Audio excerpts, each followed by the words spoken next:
안녕하세요. 2012년 마지막 말씀을 볼 수 있게 돼서 정말 감사합니다.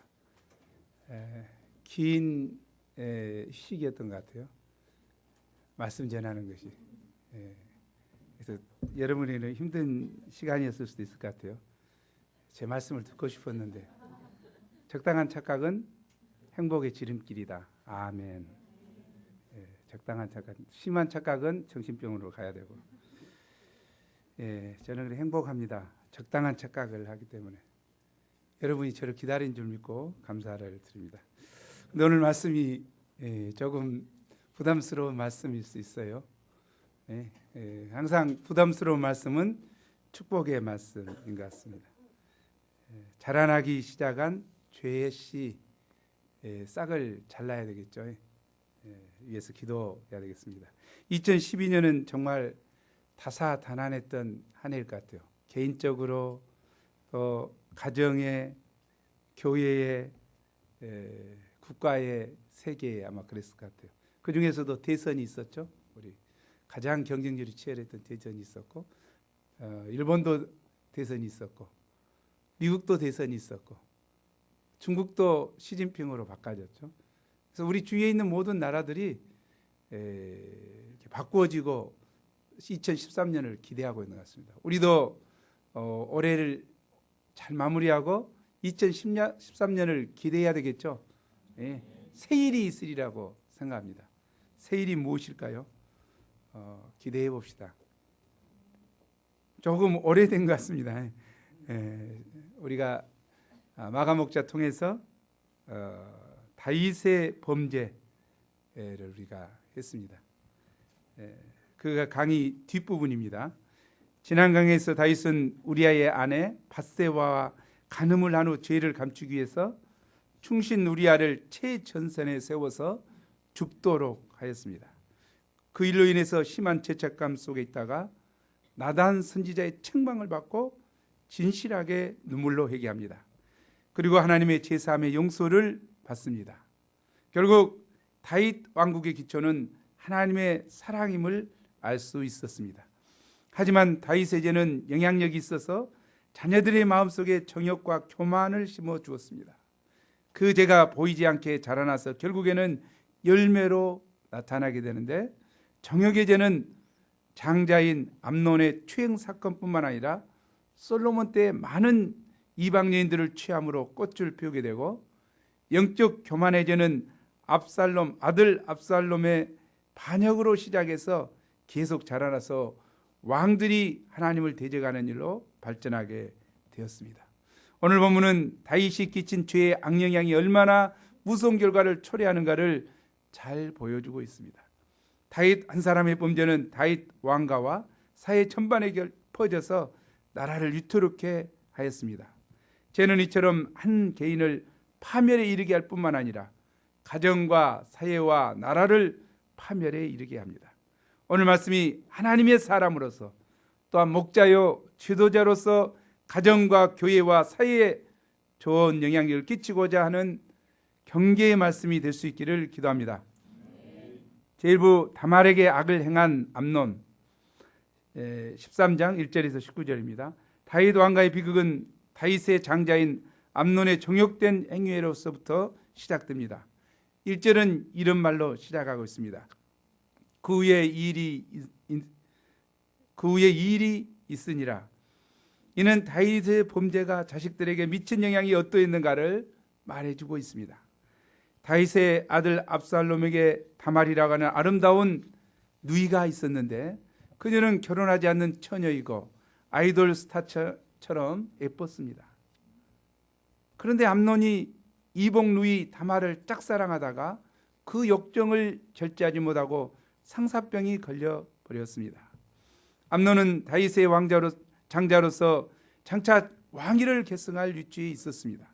그러므로 그는 황태자답게 스케일이 크고 생각이 고상하고 품위가 있어야 했습니다. 그러나 그는 이복 누이에 대해 품어서는 안 될 욕정을 품었습니다. 그가 다말을 연애한 것은 순수한 사랑이 아니라 음탕한 욕정이었습니다. 그의 사랑은 사랑으로 포장된 위장된 탐욕이었습니다. 그의 사랑은 그릇된 사랑입니다. 그릇된 사랑은 사람을 병들게 합니다. 다윗의 악영향이 바로 왕이 계승자인 장자에게 직접적으로 미치고 있음을 알 수 있습니다. 사람들은 좋은 행실은 본받기에 더디지만 좋지 못한 행실은 매우 쉽게 본받습니다.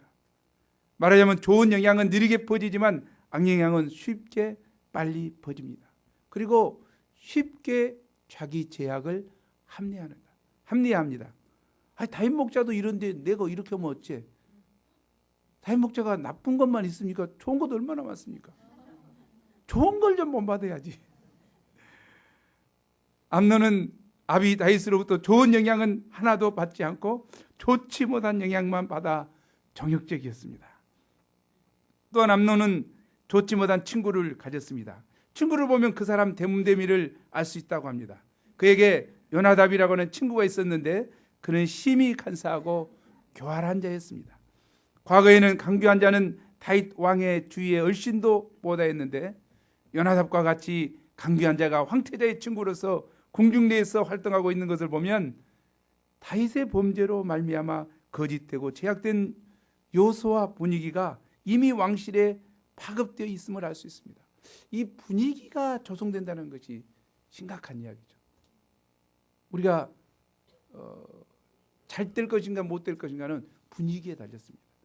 하나님의 백성들이 살고 있는 분위기가 삼국 가운데 있다면 거룩함을 사모하고 정말 말씀을 쫓아 살고 이런 분위기가 있다면 정말 잘 되겠죠. 그러나 불신과 불평과 불만과 정욕과 제약이 이 분위기로 간다면 하나님의 백성이지만 그런 분위기가 팽배되어 있고 가정이 만나면 또는 동역자가 만나면 세상적인 이야기만 자꾸 한다면 이 분위기가 그렇게 갈 수밖에 없죠. 오히려 영적인 분위기에서 믿음을 심고 격려하고 좋은 분위기로 간다면 그건 발전적이라고 생각돼요. 열매가 없어도 좋습니다. 양이 하나도 없어도 좋아요. 그 분위기는 잘 될 분위기고 축복이 있을 분위기. 아멘. 우리가 분위기를 만드는데 일조를 해야 되겠습니다. 어떤 분위기? 영적인 분위기. 하나님이 기뻐하는 분위기, 하나님 앞에 살고자 하는 분위기 이루는 것에 일조를 해야 되겠습니다. 근데 여기 요나답은 암논에게 왕자여 당신은 어찌하여 나날이 이렇게 파리하여 가느냐 하며 관심을 가졌습니다. 이 관심을 갖는 것은 좋은데 이러니까 이제 암논이 그에게 다말을 연애하기 때문이라는 속마음을 털어놓았습니다. 이것까지는 좋죠. 그런데 만일 그에게 좋은 친구가 있었다면 왕자로서 그런 음란한 생각을 품는 것은 죄악된 것이니 하나님 앞에서 회개해야 된다고 충고하였을 것입니다. 그리고 그가 하나님의 말씀을 붙들고 투쟁하도록 도왔을 것입니다. 그리고 말씀을 아마 주었을 거예요. 시편 119편 9절에서 11절 말씀을 주었겠죠. 우리 함께 읽어보죠. 시작. 청년이 무엇으로 그의 행실을 깨끗게 하리이까? 주의 말씀만 지킬 따름이니이다. 내가 전심으로 주를 찾았사오니 주의 계명에서 떠나지 말게 하소서. 내가 주께 범죄하지 아니하려 주의 말씀을 마음에 두었나이다. 말씀을 붙드세요. 말씀을 심령에 새기세요. 말씀에 순종하세요. 다 금년했을 것입니다. 그러나 요나답은 오히려 암논으로 하여금 어떻게 정욕을 채울 수 있는가 좋지 못한 방법을 가르쳐 주었습니다. 그는 암논에게 꾀병을 알아서 다말로 하여금 문정을 오게 하고 그때 이 일을 저질러 버려. 이 간사하고 교만한 꾀도 가르쳐주고 이 성폭행을 하는 법을 지금 교사 가르치고 있는 것 같습니다. 그 사람을 보면 친구가 보이고 친구를 보면 그 사람이 보인다는 말이 있습니다. 결국 끼리끼리 논다는 말이죠. 사단은 사단틱한 사람을 꼬시고 또 그리그리부터 필이 통한다. 그것이 사단틱 필인가 하나님의 필인가를 잘 분별해요. 하나님의 사람이니까 우리는 암논은 기다렸다는 듯이 친구의 말대로 즉각 작업을 진행합니다. 누이는 문병을 왔고 둘만의 시간을 갖습니다.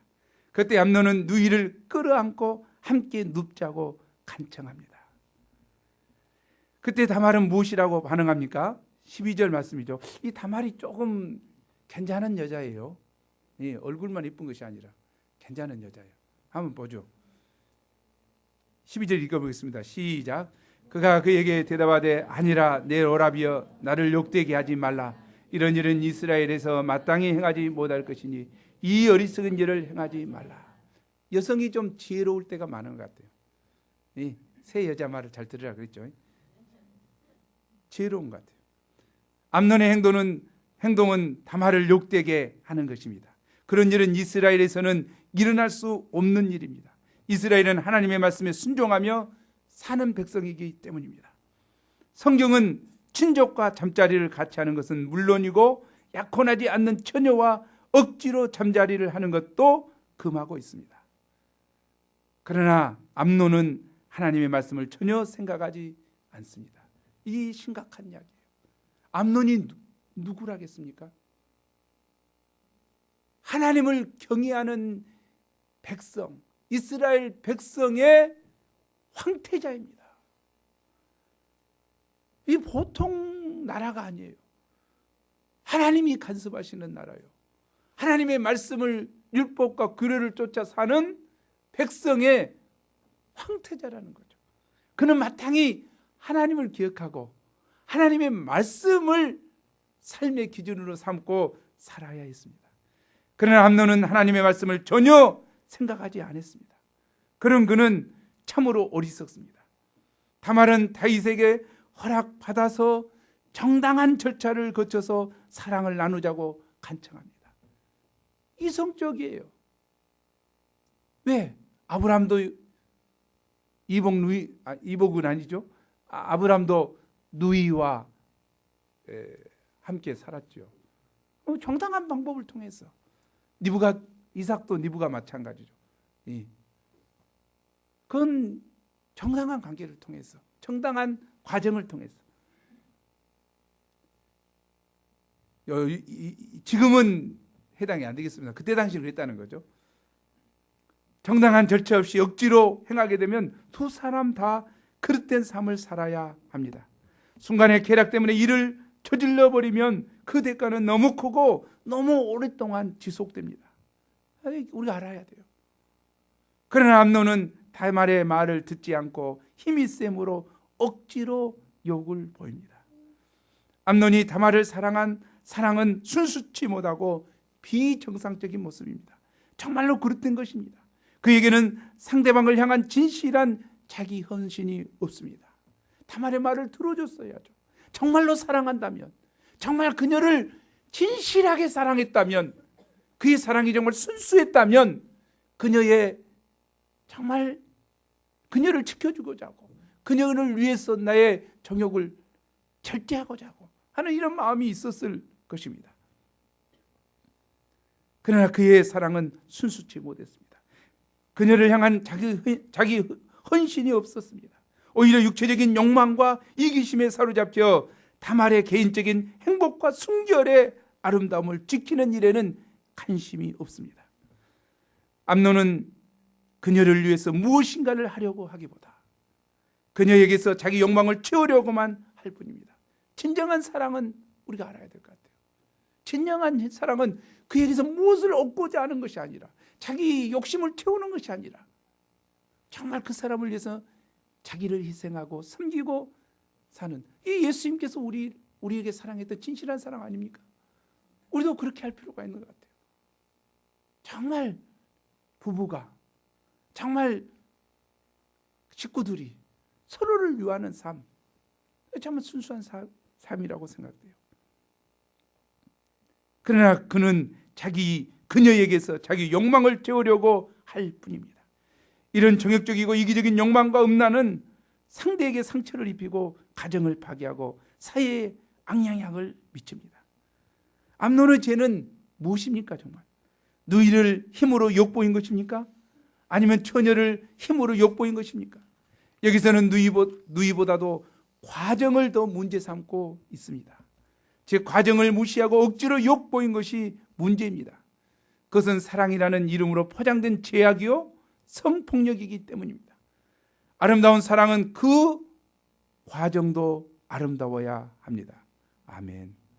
아름다운 사랑은 그 과정도 아름다워야 합니다. 아멘 하는 사람들은 뭐예요? 과정이 정당하지 못한 사랑은 바른 사랑이 아니라 그릇된 사랑입니다. 보통 사람들은 내 감정의 솔직이라는 말을 자주 하고 그 feel을 중시합니다. feel이 꽂혔어. feel. feel 하면 죽어. 그런데 그 feel이라고 하는 것이 감정이라고 하는 자체가 죄악된 본성이라는 사실을 아는 사람이 많지 않습니다. feel이 죄악된 본성이야. 이렇게 하면 반발할 사람이 많아요. 아니 느껴지는데 뭘 어째? 아니 느껴지는 그것이 죄라니까. 아니 느껴지는데 그것이 죄야. 이렇게 하면 모른다니까. 물론 순수함 때문에 거룩함 때문에 이렇게 될 수 있죠. 그럼 필이 되게 느낀 것이 뭐예요? 못된 것이 느낀다니까, 꼭 끌린다니까. 최근 우리 사회의 성범죄가 급증하고 있습니다. 왜 갑자기 이렇게 많아진 것일까요? 좀 생각할 필요가 있는 것 같아요.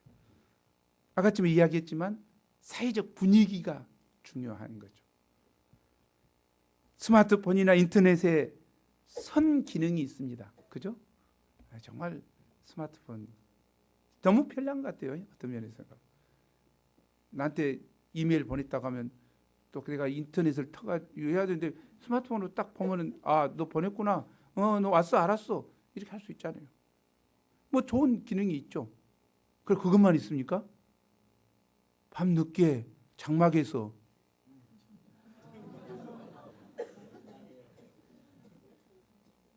게임원이라고 4시까지 자고 다른 사람 다 자고 있는데 띡띡 소리 나서 하고 그런 사람이 있대. 내가 못 들어가 다 알고 있어. 내가 언젠가 지금 보려고 지금 하고 있어 지금. 하나님도 그러시겠죠. 너 조심하면 언젠가 내가 보겠다. 중요한 이야기라고 생각해요. 아니 근데 빠른 것은 좋지만 게임하고 또 뭐 이런 엉뚱한 기능, 언론 매체들의 부정적인 영향력, 이거 상당히 심각한 이야기죠. 그래서 전자 팔찌를 달아도 보십시오. 전자 팔찌를 달아도 어떻습니까? 계속해서 왜 그 사람이 또 감옥 살고 나와서 며칠 안 돼서 또 범죄했습니까? PC방에 가서 음란 사이트만 계속 보고 있다겠죠. 자기가 이해 좀 못하는 거예요. 자기 감정을. 정상적인 감정. 계속 음란을 키워가니까. 여기 암론도 마찬가지예요. 맨 그 생각하면서 그 아름다운 그녀를 생각하면서 음란한 생각만 계속 어떻게 자기 성욕을 채울 것만 자꾸 생각하니까 이 이성을 잃어버린 거예요. 심각한 이야기죠. 경찰이 아동 성범죄 방지를 위해서 음란물 다운했던 사람들을 조사했죠.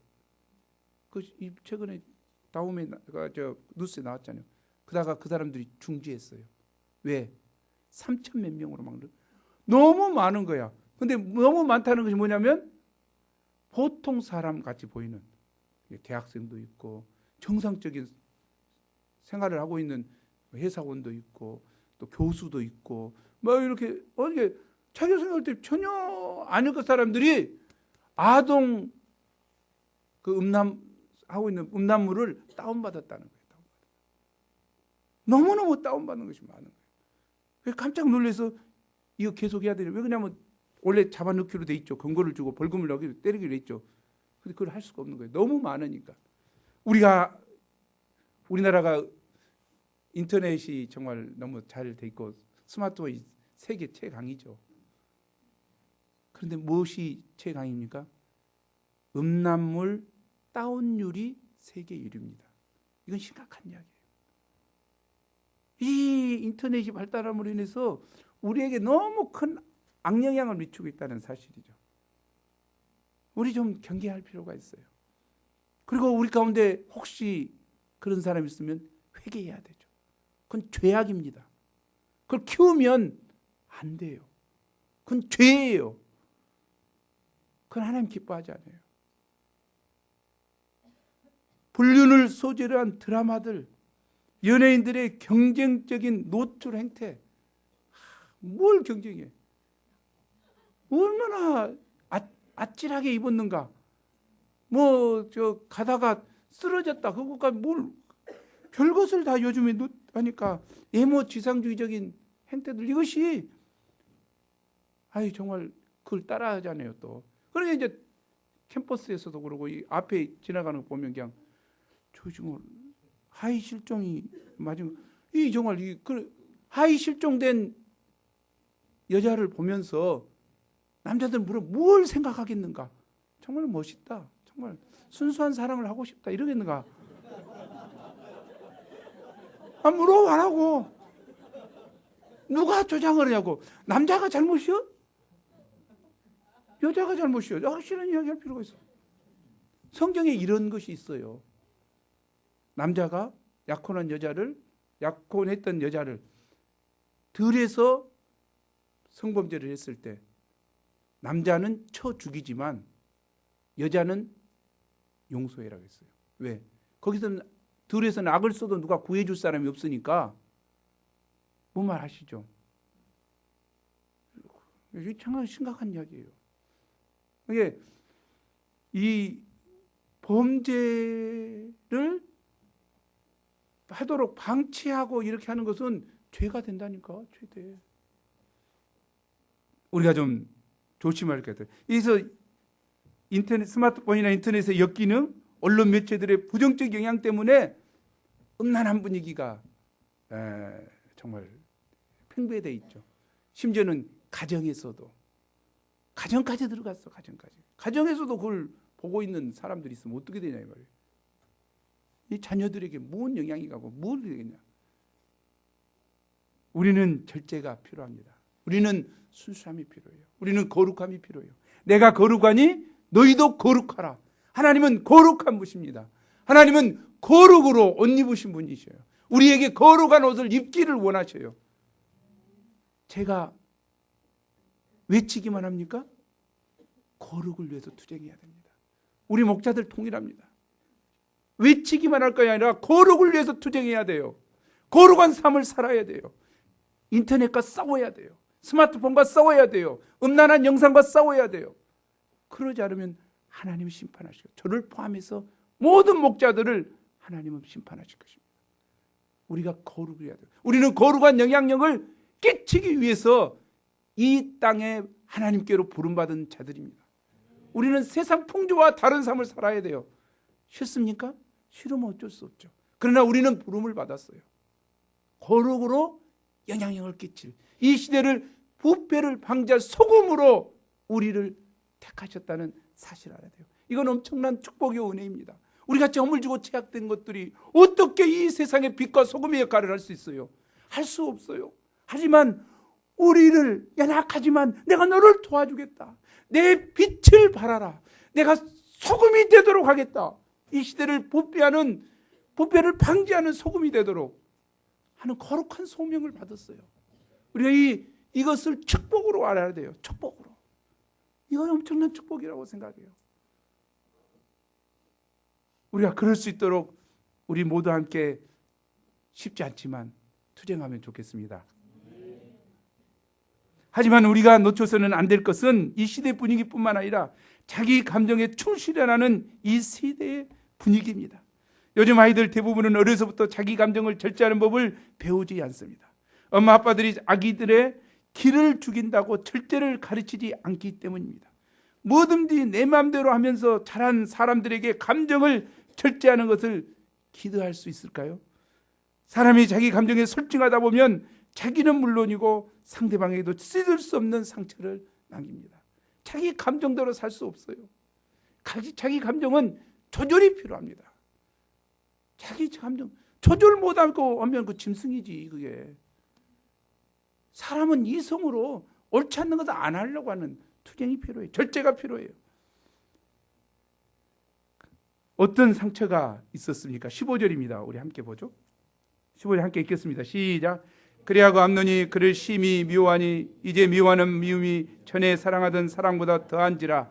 암논이 그에게 이르되 일어나 가라 하니 암논은 자기 욕망을 채우고 나자마자 다말이 급격하게 미워집니다. 미워하는 마음이 전에 사랑하던 사랑보다 더합니다. 암논은 그녀를 떠나서는 살 수 없었는데 이제는 그녀와 함께 있을 수가 없습니다. 사랑하는 여인에게 버럭 화를 내고 소리를 지르는 버럭남이 되었습니다. 이처럼 죄의 결과는 관계성의 상실로 나타납니다. 다말을 쫓아낸 것은 성폭력보다도 더 나쁜 짓입니다. 그는 사람이 아닙니다. 사람이 아니문이다.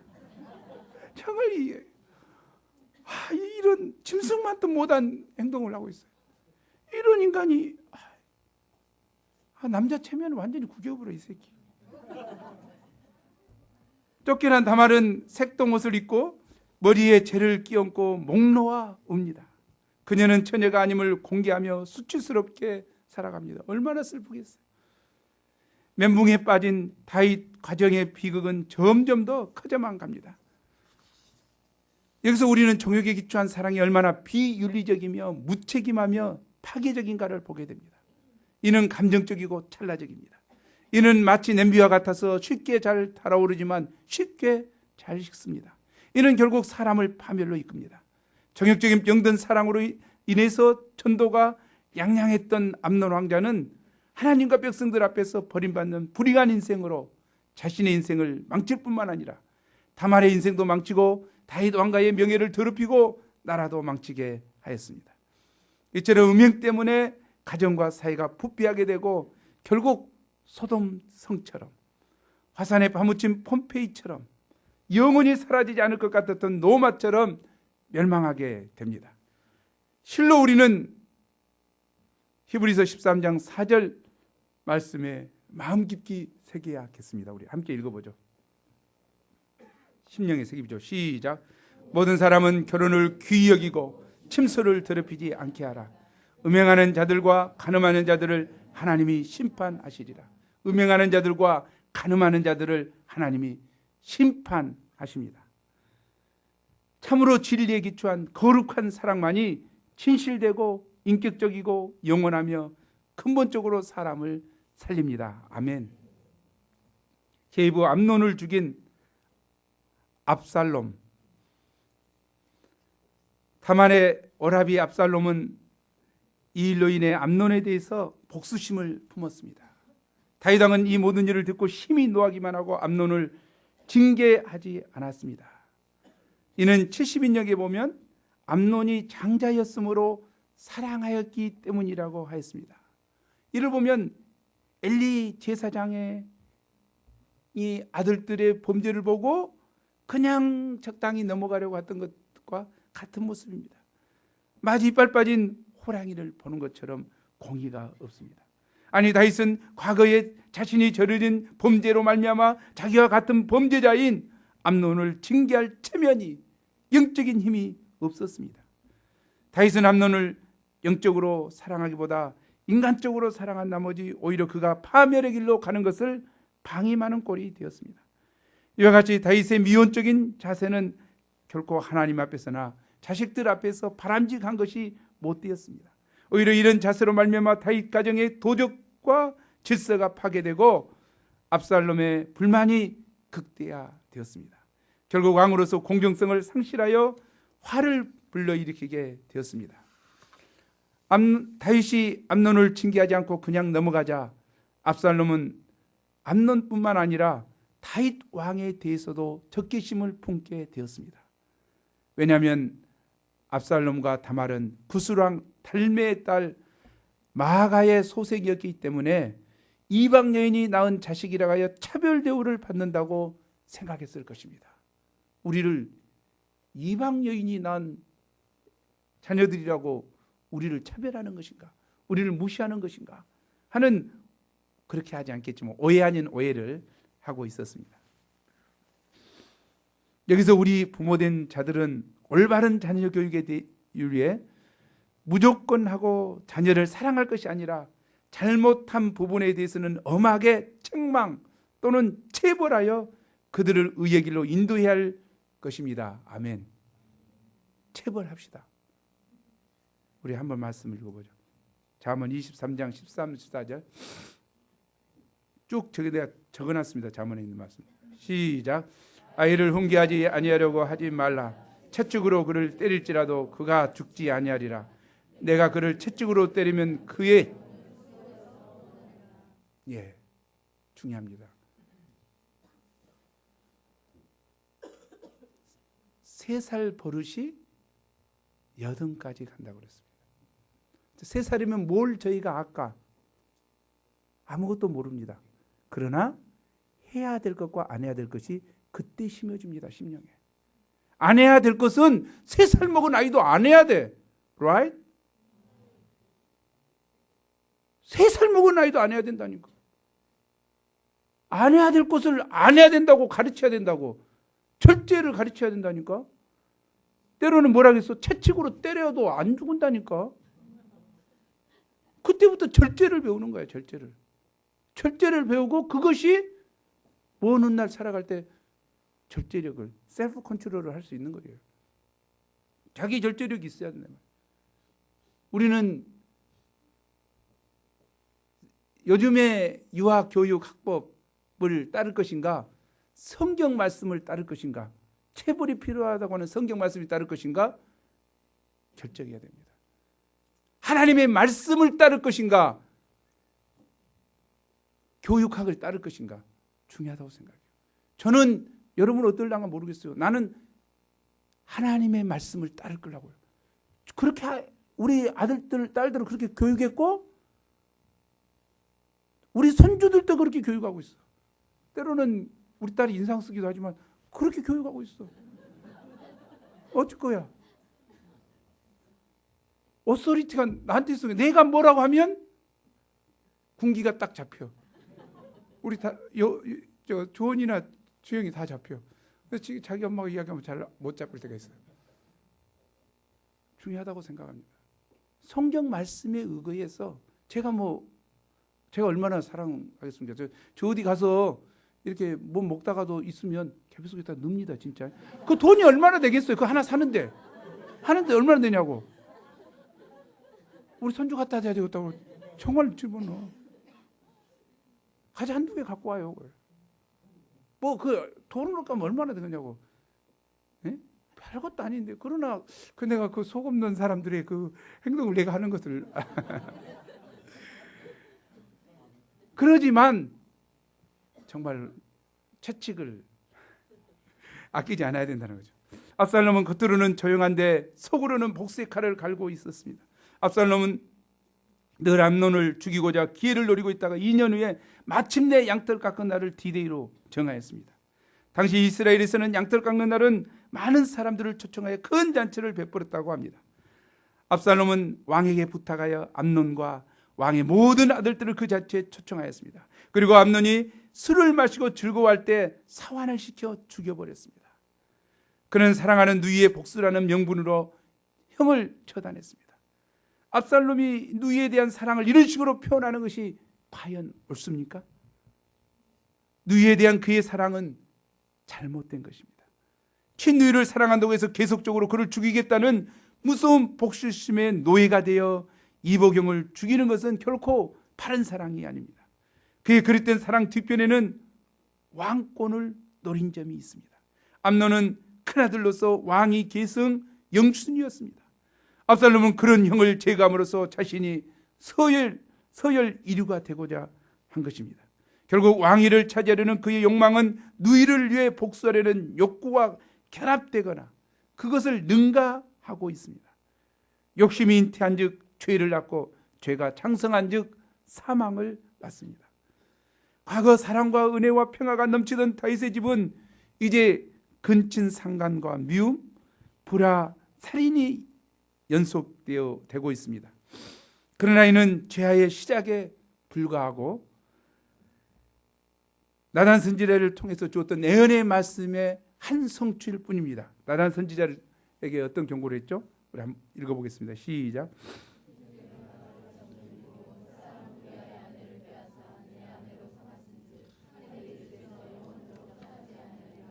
예, 칼이 내 집에서 영원히 떠나지 아니하리라고 하신 하나님의 예언이 성취된 것입니다. 압살롬은 암논을 죽인 후에 외할아버지인 구스왕 달메에게로 도망가 3년을 거하였습니다. 이 끔찍한 왕자의 난 앞에서 다윗은 어떻게 반응합니까? 다윗은 통곡합니다. 그는 죽은 암논 때문에 슬퍼합니다. 하지만 그는 압살롬을 처형하지 않습니다. 오히려 압살롬을 그리워합니다. 다윗은 마땅히 살인죄를 범하고 도망간 압살롬을 체포하여 그 죄에 상응하는 형벌을 가함으로써 가정과 국가의 기강을 바로잡을 생각은 하지 않고 반대로 혈육에 이끌려 압살롬에게 연민의 정을 느끼고 있습니다. 그래서 다윗은 압살롬을 징계하지도 못하고 그렇다고 용서하지도 못합니다. 그는 고통스럽고 슬픈 세월만 죽이고 있습니다. 압살롬이 그슬로 도망간 지 3년이 되자 다윗 왕의 마음이 압살롬에게 향하여 간절하였습니다. 아마 왕위 계승을 위해서 누구에게 왕위를 줄까 이게 생각하면서 두려워하고 빨리 와야 될 텐데 하는 그런 마음이 강했을 것 같습니다. 이를 간파한 요압이 압살롬을 데려오고자 한 연극을 꾸몄습니다. 그는 슬기로운 여인 하나를 택하여 상복을 입히고 할 말을 주어 다윗 왕 앞에 나가게 했습니다. 14장이죠. 두 과의 여인은 과부로서 아들 둘이 있었는데 그들이 들에서 싸울 때 누가 말리는 사람이 없었습니다. 결국 힘이 센 형이 아우를 쳐 죽이죠. 이로 인해서 친족들이 다 들고 일어납니다. 살인한 피해 보복을 하기 위해서 형을 죽여야 된다. 내놔라. 그런데 가부 입장에서는 어떻습니까? 가부 입장에서는 남편도 없는데 또 아들마저 큰아들, 작은아들 죽었는데 또 큰아들마저도 죽어버리면 이제 상속이 안 되겠죠. 그래서 다윗 왕에게 와서 죽지 않도록 해달라고 부탁을 합니다. 이에 다윗은 여호와의 사심을 가르쳐 맹세까지 하면서 그의 아들의 생명을 머리카락 하나 다치지 않도록 보호해 주겠다고 약속했습니다. 여인은 이렇게 약속을 받아낸 후에 왕이 내어 쫓긴 자로 오게 하지 않는 것은 잘못된 것임을 말하였습니다. 14절을 우리 함께 읽어보죠. 시작. 우리는 필경 죽으리니 땅에 쏟아진 물을 다시 담지 못함 같으 하나님은 생명을 빼앗지 아니하시고 방책을 베푸사 내쫓긴 자가 하나님께 버린 자 되지 않게. 예, 참 철학이 들어있는 말인 것 같아요. 우리는 필경 죽으리니 암논이 한번 죽어버렸다. 죽어본 그를 쏟아진 물을 다시 담을 수가 있냐? 죽어본 그를 다시 살릴 수 없잖냐? 죽은 사람은 죽어버렸고 내어 쫓긴 압살롬에 대해서는 용서해 줘야 될 거 아니냐? 이것은 어찌 보면 다윗에게 하는 거죠. 다윗 당신도 우리아를 죽였지만 하나님께서 너를 용서하지 않았냐? 그러니까 압살롬도 용서해 줘야 된다. 다시 돌아오도록 해야 된다 하는 것이죠. 다윗 왕은 이 일을 요압이 꾸민 것을 알고 요압으로 하여금 압살롬을 예루살렘으로 데려오도록 하였습니다.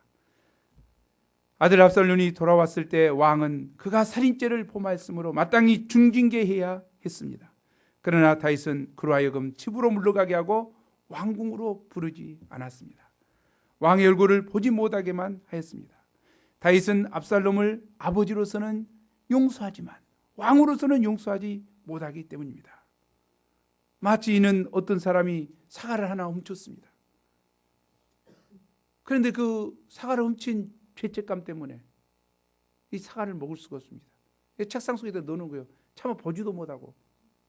그러다가 사과가 썩어서 없어졌습니다. 썩어서 없어져? 썩어버렸습니다. 못 먹을 정도로.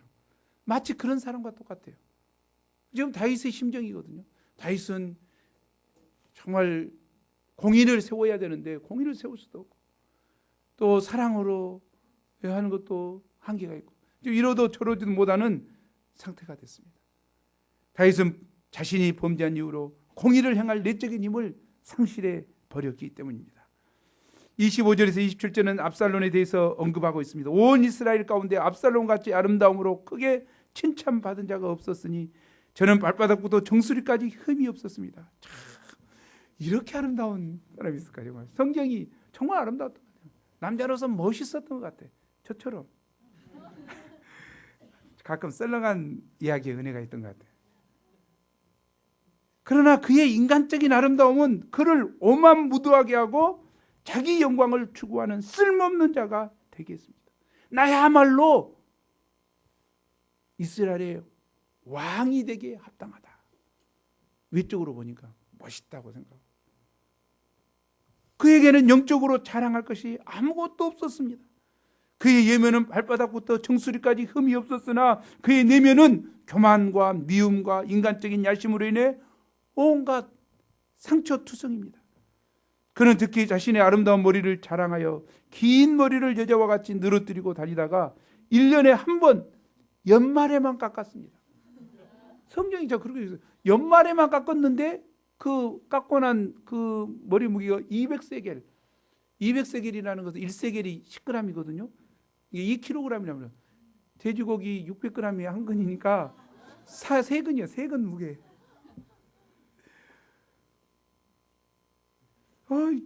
머리가 얼마나 가벼웠습니까? 근데 머리 무게가 많이 나왔다. 그걸 이고 다녔다는 이야기야. 그런데 후에 자기가 자랑하던 이 머리털이 자신을 교수형에 취하게 되는 끈이 되었습니다. 낙이 타고 가다가 전쟁할 때 가다가 상수리에다가 이 머리에 걸려버렸어요. 이렇게 딱. 그러고 둥글둥글고 낙이나 가볼 때 거기에 달려버렸죠. 너무 이게 짱짱하고 머리가 길고 그러니까. 그래 어쨌든 요압이 가서 찔러 칼 해버렸죠. 찔러 창 해보니까 그냥. 인간적인 자랑은 무용한 것입니다. 인간적인 자랑은 우리를 파멸에 이르게 하는 올무가 될 때가 많습니다. 잘생긴 사람일수록, 멋있는 사람일수록 거울 보고 착각에 빠지지 마십시오. 누시퍼가 왜 누시퍼가 됐습니까? 자기가 지혜롭고 자기 잘생기고 멋있는 것 보다가 결국 유혹에 빠졌죠. 내가 하나님보다 높아지리라. 우리는 혹시 자기에게 좋은 것이 좀 있으면 예수님처럼 이것을 주께 드리리이다. 낮아져야 되겠죠. 그래야지 하나님이 높이셔요. 하나님이 높이시고 인정하는 자가 진짜 인정을 받지, 자기 혼자 괜히 자기 자만에 빠져봤자 아무 필요 없어요. 그건 올무만 되죠. 우리는 영적인 것을 주 안에서 자랑하고 그리스도를 자랑해야 합니다. 아멘. 압살롬은 이태 동안 예루살렘에 머물면서 왕의 얼굴을 보지 못했습니다. 마치 지구 반대편에 살고 있는 것처럼 고립된 생활을 한 것입니다. 그는 한계에 도달하자 왕의 얼굴을 보기 위해서 요압의 밭에 불을 지릅니다. 이게 정말 이 성질이 더러워요. 진짜. 밭에 불을 질러, 그냥 속이 불탄다고 그냥 밭에 불을 질러버려. 꼬라지대로 해, 꼬라지대로. 그리고 요압에게 항의함으로써 왕을 만나 왕궁을 자유롭게 출입할 수 있도록 사면을 받게 되었습니다. 그는 자신이 지은 살인죄에 대해서 조금도 회개하는 마음이 없고 오히려 아버지 다윗 왕에 대한 반발심으로 가득하였습니다. 오히려 그는 왕이 심판하지 않으므로 자신이 암논을 죽인 것은 정당한 것이라는 의인심정으로 가득했습니다. 암논이 잘못했을 때 왕이 가서 책망을 했어야 했는데 자기가 처단했다 이 말이에요. 살인으로. 그렇기 때문에 나는 정당하다. 그래서 32절에 그게 아버지한테 대들잖아요. 내가 죄가 있으면 나를 징계해야지, 나를 죽여야지. 왜 그걸 아버지한테 대들고 있는 거예요? 나쁜 놈. 그가 회개하지 않았을 때 교만이 점점 성장하여 결국에는 자신이 왕이 되고자 반역을 도모하기까지 이르게 되었습니다. 정말 죄의 씨는 점점 키우면, 회개하지 않으면 결국 아나무인이 되는 것 같습니다. 이제 어쩔 수 없이 다윗은 압살롬을 만납니다. 하지만 그들은 아버지와 아들처럼 다정하지 않습니다. 썰렁한 입맞춤만 할 뿐입니다. 한마디의 대화도 없습니다. 당자 부위에서처럼 깨안음도 없고 달려옴도 없고 아버지 아들아 하는 그런 그 상봉이 없습니다. 에서와 야곱이 화해하는 모습도 어떻습니까? 그냥 야곱과 눈물로 서로 입맞추며 하죠. 요셉과 그 형들이 화해하는 모습도 원수지만 눈물 흘리며 서로 통곡을 했습니다. 다윗과 아들도 3년간 떨어져 있었고 또 2년간 안 봤어요. 5년간 안 봤다니까. 만나지 않았어. 얼마나 그리움이 컸겠어요. 그러나 입맞춤만 하고 형식적인 만남만 하고 등을 돌렸습니다. 여기서 다윗의 문제가 무엇입니까? 그는 아들들을 사랑하지만 그릇된 사랑을 한 것입니다. 큰아들 암논이 누이를 억지로 범했을 때도 분명한 징계를 하지 못했고 압살롬이 형을 죽였을 때도 그에 합당한 벌을 내리지 못했습니다. 다윗은 완전히 무기력해졌습니다. 아버지로서 왕으로서 하나님의 위대한 종으로서 그의 애매한 행동은 납득이 안 갑니다.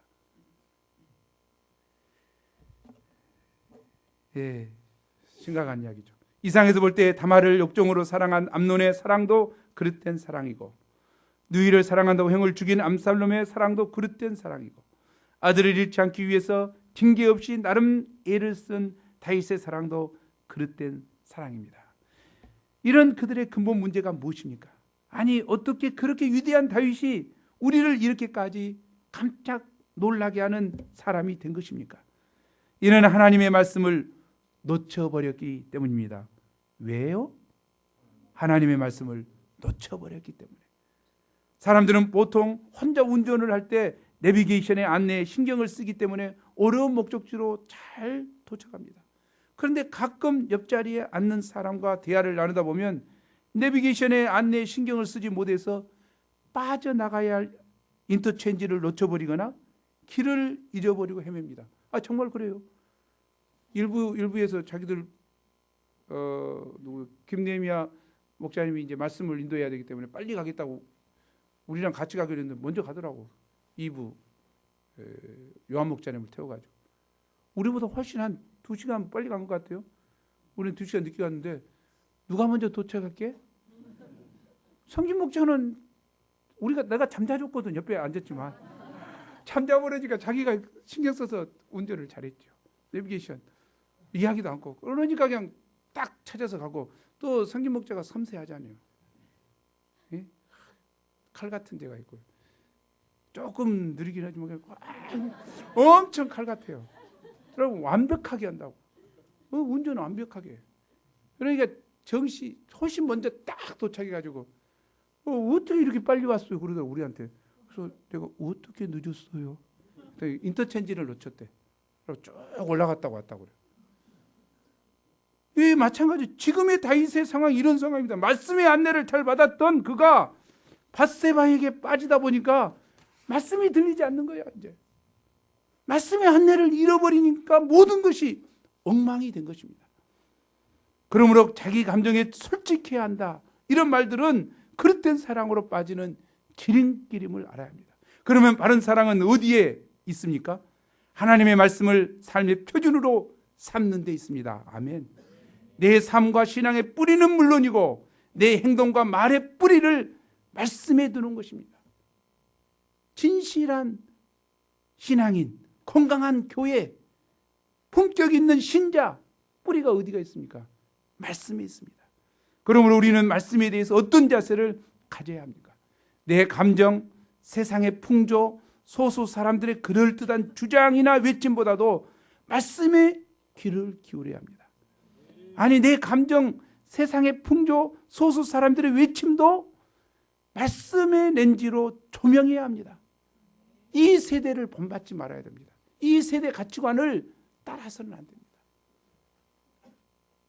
무조건 받아들이지 말고 말씀의 거울로 비춰보고 판단해야 합니다.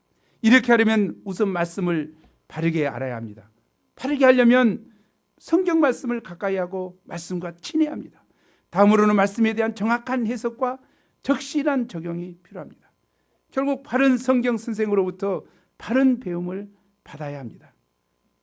1980년대에 말씀이 없었던 저는 하나님의 선한 뜻 가운데 이곳 UBF에 와서 성경을 체계적으로 배웠습니다. 제가 77년대에 교회로 갔는데 80년대에 이곳에 왔습니다. 말씀이 없다고 하는 음성을 듣고 내가 말씀이 있는 이곳으로 왔습니다. 그리고 성경을 체계적으로 배웠고 성경을 가르치는 성경 선생이 되었습니다. 그 배움과 가르침이 내 삶과 신앙의 뿌리가 되었습니다. 좋은 말씀만 선택적으로 공부하는 것이 아니라 성경을 1장부터 끝장까지 거의 빼지 않고 공부해가는 것이 균형을 갖춘 신앙인이 되도록 한다는 생각이 듭니다. 이것이 장점인 것 같아요. UBF 장점은 다른 것보다는 처음부터 끝까지 쭉 가는 거예요. 이게 뭐 이게 셀렉션 해가지고 자기가 좋아하는 말씀만 계속 전하는 거 아니잖아요. 삶에서도 처음부터 끝까지 쭉 이렇게 가고 있잖아요.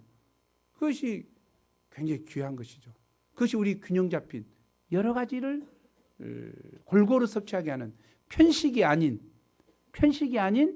골고루 영양소를 섭취하게 하는 중요한 공부 방법입니다. 물론 시대의 변화와 함께 보완해야 될 점도 있지만 이런 성경 공부의 본질은 참 좋습니다. 그래서 장점은 더욱 살리고 부족한 점은 보완하는 일에 집중하고자 하고 있습니다. 신약만 공부하지 않고 신약에서 구약도 공부하고 이렇게 교대로 지금 해나가려고 지금 하고 있거든요. 그래서 신구약이 우리가 모두 볼 수 있도록 그렇게 지금 하려고 하고 있죠. 우리 UBF의 신앙의 칼라, 브랜드는 무엇이라고 생각합니까? 말씀에 대한 바른 해석과 적용입니다. 맞춤형 1:1 성경 공부와 제자 양성입니다. 수준에 따라서 맞춤형으로 공부를 해줄 수 있죠. 신학적인 지식이 많고 깊이가 있고 성숙한 사람은 그 사람에 맞춰서 이렇게 해주고 레벨을 조절할 수 있다는 거죠. 애기 같은 사람은 애기처럼 해주고 이 때문에 2012년 국민일보 제1회 기독교 교육 브랜드 대상을 받았습니다.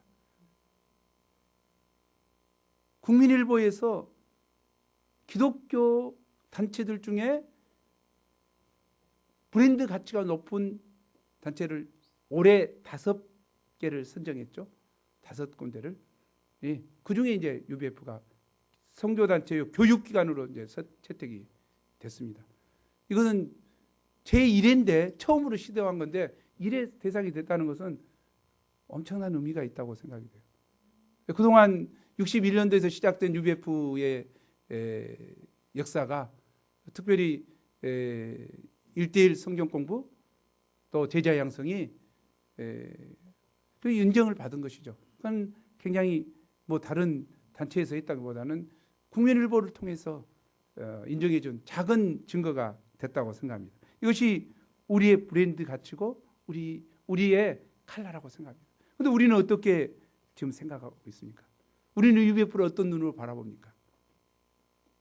어떤 이거 참 중요한 이야기라고 생각해요.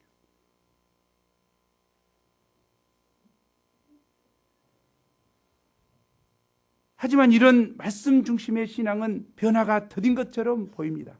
화끈하게 밖으로 잘 나타나지도 않습니다. 그래서 오랜 시간이 들고 지루한 영적 싸움이요 투쟁이기도 합니다. 그런데 이 싸움에 지면 금방 겉으로 드러나는 화끈해 보이는 신비주의에 눈을 돌리고 마음을 줍니다. 물론 그 자체가 잘못된 것은 아닙니다. 하지만 바른 신앙이 아닌 그릇된 신앙으로 빠질 위험이 있습니다.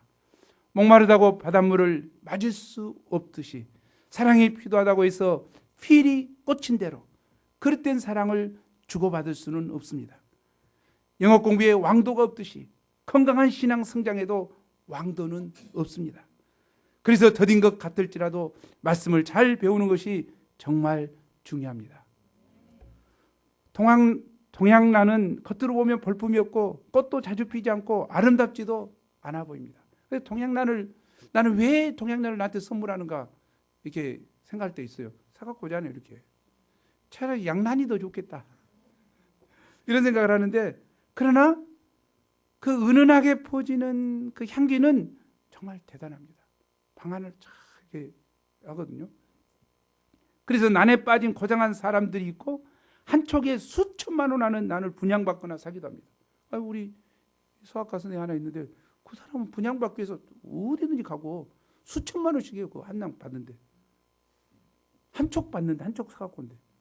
그래서 그 돈을 주고 사갖고 오더라고. 라고 자기 집에다 키우는 거야. 그래서 난에 빠지면 부인이 안 보인대. 또 난에 빠지면 남편이 안 보인대. 알아서 해. 그러면 그 향기와 아름다움이 은은함이 묻어나오니까. 바른 사랑이란 바로 이런 것인 것 같습니다. 은은하지만 잘 피어나오는. 그건 더디죠. 2013년에는 우리 모두가 더딘 것 같지만 바른 신앙생활을 위해 말씀을 더욱 사랑하고 말씀을 배우고 가르치는 일에 마음을 온전히 쏟을 수 있기를 간절히 기도합니다. 난초 향과 같은 진리에 기초한 바른 사랑이 바로 여기서부터 나옵니다. 예. 이 다음 주 주일날 이제 신년 발표를 하고 이제 우리 다윗은 호주로 가지요. 그래서 지난주에 기도하면서 하나님께서 제게 준 말씀이 두 말씀이에요. 오늘 함께 나누죠. 한번 읽어보겠습니다. 그러면서 우리 다윗에게 주는 거죠. 함께 읽어보겠습니다. 시작.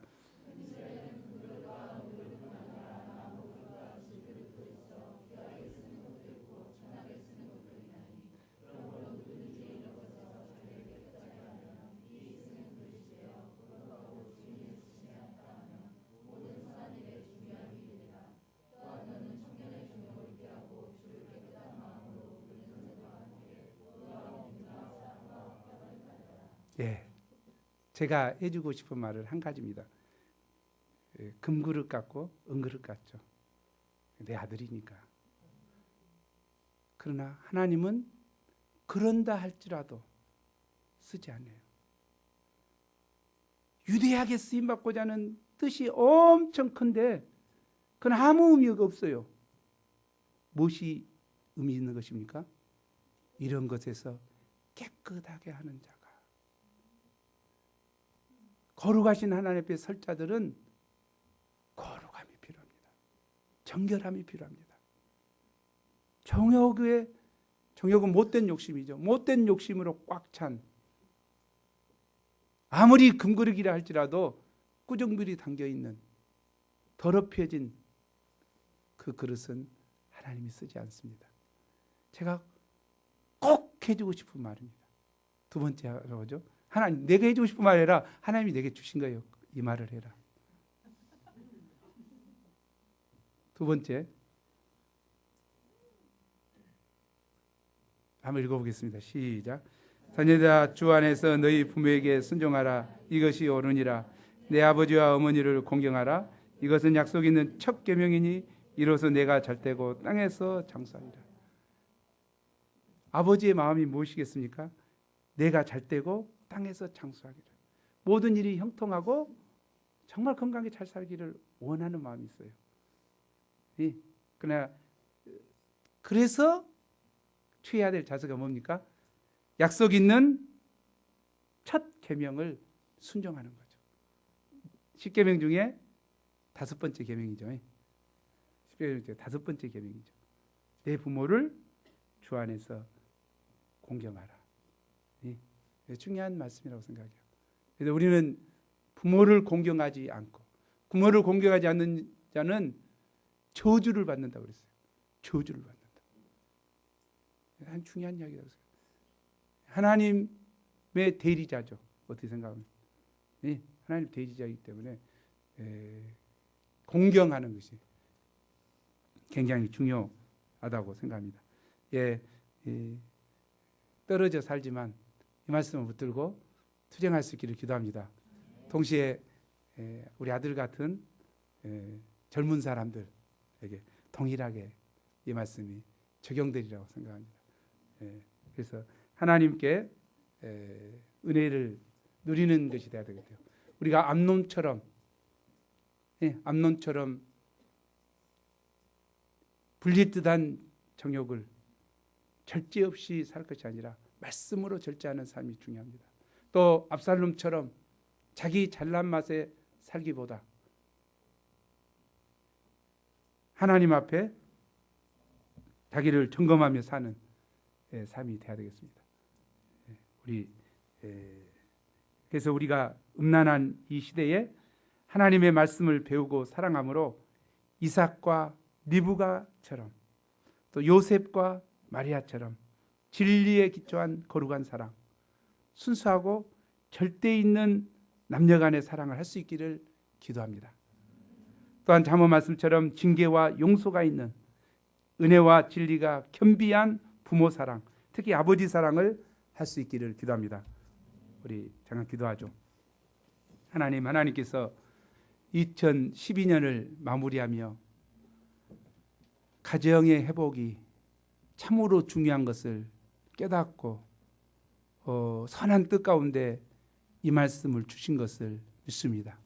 하나님, 시대 분위기가 음란하고 죄악된 분위기요, 가정이 파괴되어가는 이때 하나님의 말씀이 저희의 삶의 기준 되게 하여 주시고 하나님의 말씀을 쫓아 거룩한 투쟁을 하는 저희가 될 수 있도록 도와주십시오.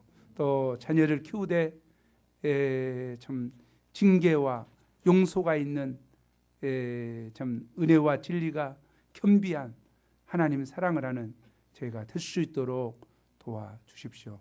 이 시간 주님 2013년 새 비전을 저희 가운데 허락해 주십시오. 감사합니다. 예수 이름으로 기도합니다.